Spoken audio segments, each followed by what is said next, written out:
Some people who may be alarmed by misconceptions about violence done in the name of Allah or just done in the name of God, how would you say from the life of Muhammad and from the Hadith and from the Quran that Islam is unequivocally a religion of peace and not violence?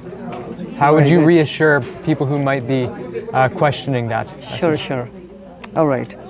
And I know we only have 5 minutes to go, right? Okay. So that's a good question. It's really important for any Christian, any human, right? Right. We have to have a separation between the perfect faith of Islam and the imperfect followers of Islam. All right? Brilliant. It's really important. Yeah. So if you just take Muslims, they are good apples, many of them, majority of them, then they are bad apples because of their own shortcomings, not because of Islam. Right. So if the media only covers the bad apples of the followers of Islam, it appears as if every Muslim is bad and it gives a bad perception about Islam. Right. Okay. You know, when I was in India, I used to watch like the media from here, and they always used to speak about the gun violence in Chicago. Right. All right, all the suicides, the homicide, the extremism, the gun, all of these, and I was really fearful for my life when I came here. Okay. When I used to go in the school bus as a child, I literally used to pray to God, okay, may God take me safe, bring me back safe. You know, this is such a, country with so much violence in there. Right. Because the media was planting that in me. Yeah. It was only doing the 24-hour coverage only to the bad elements of the society. Fine. Right. So so let's separate that, right?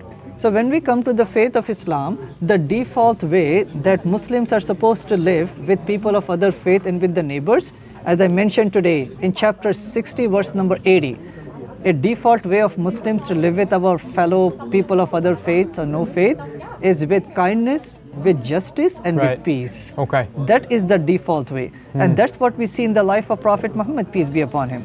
He was an excellent example for humanity. Even those people who used to abuse him, Islamophobes of that time, right? Physically, verbally, any which way, he was the best towards them. You know, when he came back to Mecca, when he was kicked out from Mecca, and he lived for about 13 or so years 10 years in Medina, when he came back to Mecca, to his hometown with his companions, and there were all the people who killed many of the Muslims. They tortured, they took away the property, persecuted the Muslims. When they were standing in front of him, he asked them the question, what do you think I would be doing to you?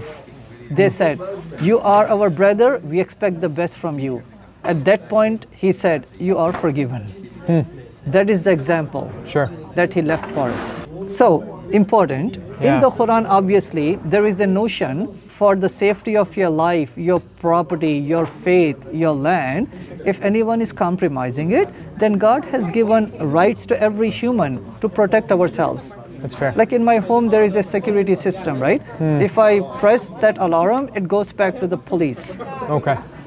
If there is no alarm system, I may still pick up a baseball bat, a cricket bat, just to protect my family. Of course. In case if something happens. That's a God-given right for every human. Absolutely. Not about any religious person, any human, right?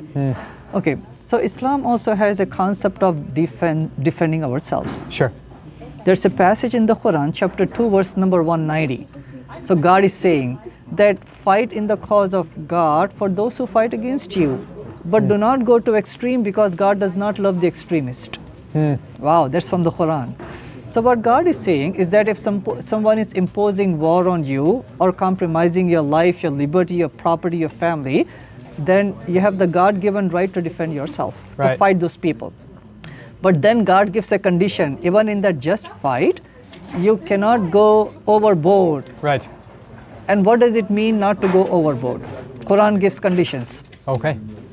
Chapter 5, verse number 32 says that taking one innocent life is like taking the life of all of humanity. God does not say the life of a Muslim here. Right. Any innocent life, any life, according to God, every life is equal, every blood is sacred, and every soul is precious in Islam. That's from the Quran, chapter 5, verse number 32. Right, okay. Then Prophet Muhammad, peace be upon him, he also gave, some conditions towards, even in a just war, as a self-defense, what are the guidelines that Muslims are supposed to abide by? Example, You cannot harm, you cannot touch, you cannot kill non-combatants.